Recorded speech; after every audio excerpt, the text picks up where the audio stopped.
another edition of Alexandria Animal Matters. I'm Ellen Heaton, and with me today is Megan Keister and Heather Jacobson with her puppy Juno, and this is one of my dogs, is Buddy Blues, and they're both instructors at the Canine Training Association, which is a nonprofit AKC club in Beltsville, Maryland, with the mission of providing training to owners and their dogs so that they have a healthy, happy adjustment and are good community members. So first, let me say hi and thank you so much for agreeing to be here today.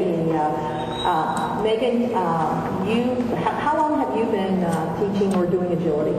Well, agility I've been doing, let's see, almost 5-6 years, about that long. I had never done it before I started training here. And I had done obedience with my dog before, but agility, and then I started doing agility with my parents' dog as well. So it's kind of, yeah, it takes over your life. And then teaching came after training for a long time. Heather? I've been doing agility with my older dog, Rugby, for about 6 years now. I think I started training maybe 2 or 3 years ago, so I've been training for 2 or 3 years. And with the puppy, since she's 10 months old, we have just started doing some beginning agility training. So basically what we want to do is talk about the sport of agility, what are the benefits for people, why would someone want to do agility with their dog? Well, I think there are a lot of benefits to agility for several reasons. One, it's an active sport that you can do with your dog. There's a lot of sort of handler-dog bonding. So if you're looking for just an activity to share time with your dog and kind of just increase that bond, it's a good activity to do that way. It's also usually good for a dog's confidence and physical activity levels. So if you're looking for training your dog, how do you know that your dog's going to have any skill at agility at all? Well, sometimes you can't know. Sometimes you can't know. So, but if you have, if your dog is active, enjoys jumping, that kind of thing, that might be a sign that might be fun to do. I think if you start with, you get some basic control, and an intro class, you can learn quite a bit from even just an introductory class. How does your dog respond to it? Some dogs will really get very excited by it. You'll just see their enthusiasm. Others are maybe not as interested, but you just have to learn to read them as well. But I think the higher energy dogs are wonderful candidates for it. But even the ones who seem a little quieter, given the right type of encouragement and training, I think they can very possibly enjoy it quite a bit. So basically, a dog that maybe doesn't have a lot of confidence, if they do this, it might absolutely can build confidence. Of course, approach the right way. Really need to have positive techniques and things like that, but there are many dogs. There are many people I know who started doing agility precisely to try to build their dog's confidence, and were very successful at it.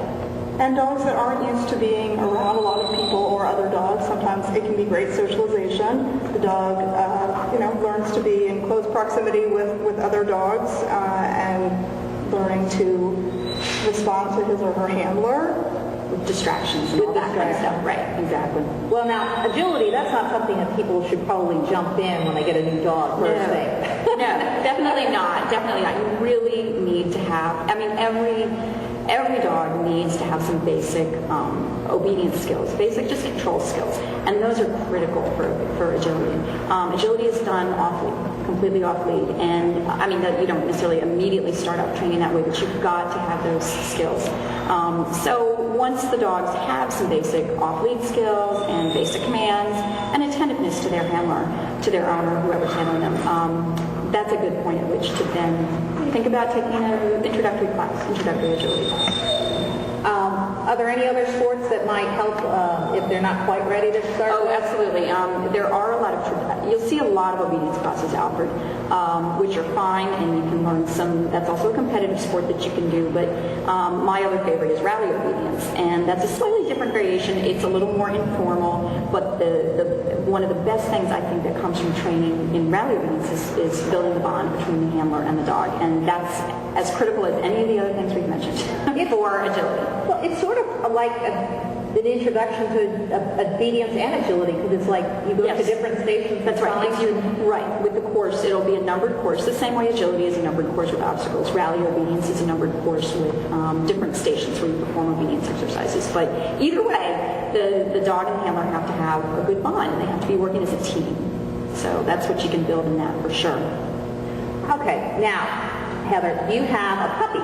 Yes. And the puppies are, you wouldn't start a puppy in agility. No. At what age, when would you start doing the training? Well, it varies for different dogs, but you don't want to start agility with dogs that are too young because while their bodies are still developing, while their joints are developing, you don't want to do anything that will cause any stress. So things like jumping or some of the weave poles that they have to bend their spine a lot, these are things that you want to avoid with a puppy.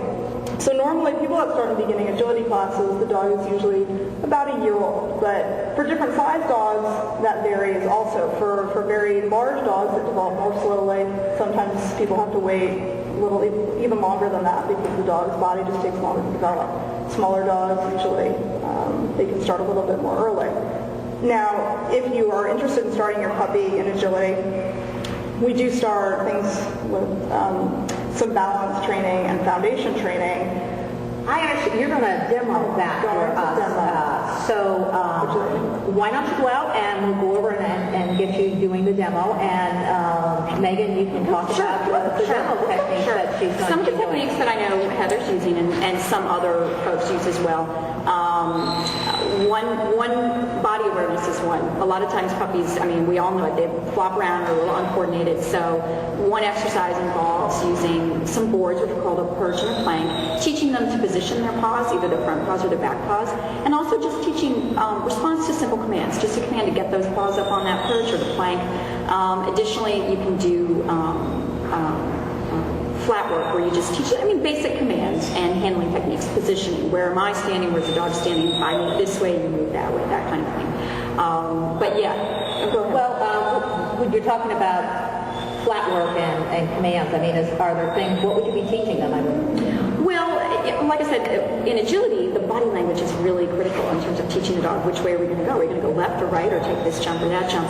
And teaching a dog to respond to some of that is pretty critical, and it doesn't involve obstacles at all. So I see she's finished up, so she's going to come back and join us. So when people have decided to do the training, obviously they have to find a place to train. What would you look for if you wanted to start, well, actually any training, but if you're looking for agility? Personally, I got started just by looking for an agility club in the area. I actually started training in southern Michigan. And, one of the things you look at, you want to find a place that trains with an emphasis on positive motivation. So the best thing to do would be to look around, and you can just do internet searches for agility clubs in your area. Get some information from the club, find out when some of the beginning classes are, and go and observe, look at the class, see if you think it's going to be a good fit for you and your dog. But there are tons of clubs in basically all over the country. Another good thing is to ask neighbors or friends who you know have done some training or whose dogs seem very well behaved. That's usually a good clue. Or any folks you might know who are involved in that kind of stuff. Sometimes veterinary offices can make good referrals for training. And there are clubs, I think the clubs are a really good way to go in some of the different training schools. And there are many in this area. You're not going to have a hard time finding one in the DC metro. Yeah, I think some of the counties and the cities also offer some inexpensive training. And that you can probably find those on a website as well. The government websites, so that would be a good place. Okay, so it's important then, what you're saying, to observe the instructor to make sure that I think it's really good. That's sort of I pretty much always do that. If I'm going anywhere I'm going to go train, I'm going to go see what this place is like. I'm going to actually observe the instructor that I'd be working with, and I'm going to observe the class that I would be in. I want to see how they train, and I want to see if I'm a good match, and then go from there. So I think that's a good approach. Okay, so now let's talk about the agility equipment. Oh, we don't have time for the agility equipment. So, there's a lot of the different equipment, and we're setting out here, and we will have shown some of it. So,